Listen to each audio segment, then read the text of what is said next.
Okay, AP Computer Science, we are now taking a look at the question blackjack from logic-2 problem set in codingBat.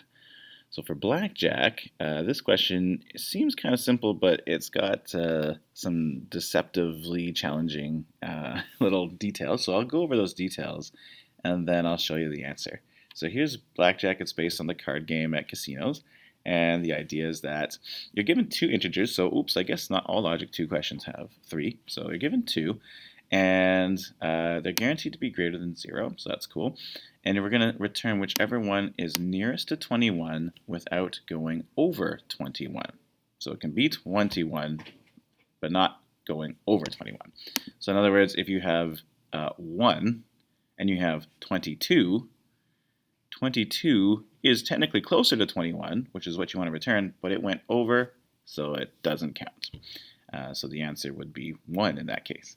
If you had, say, 1 and 10, 10 would be closer to 21. And if they were both over, you had 22 and 23, then neither is closer and you would return 0. So you can see those examples basically play out here, but that's the story there. So hopefully that helps you understand the question. So let's take a look at the actual answer, and I think this one is best done with just straight up if statements. The first if statement I have in my answer is I just check to see if they're both over 21.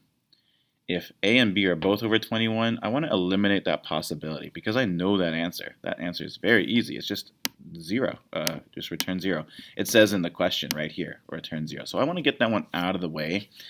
And then if that has happened, then I'm done my method. So if I write, for the rest of my code, I can assume that they're not both 21. So I've made my problem simpler. Almost like a kind of a sculptor who's chiseling away at their statue. I'm chiseling away at my problem and removing possibilities with each if statement. So I got rid of this possibility. I don't have to worry about that anymore for the next thing. So the next problem I have to worry about is, hey, what if one of them is over 21? If one of them is over 21 and the other one's not, then I guess the one that's not over 21 is the answer. So I'm checking now, hey, is either one of these over 21? If either one is over 21, I know they're not both because that would have returned then. So I just check to see if either one of them is over 21. Well, I guess I want to return the smaller one, right? Because the bigger one is over 21. So I just return math.min, a comma b, so it's just going to return the smaller one.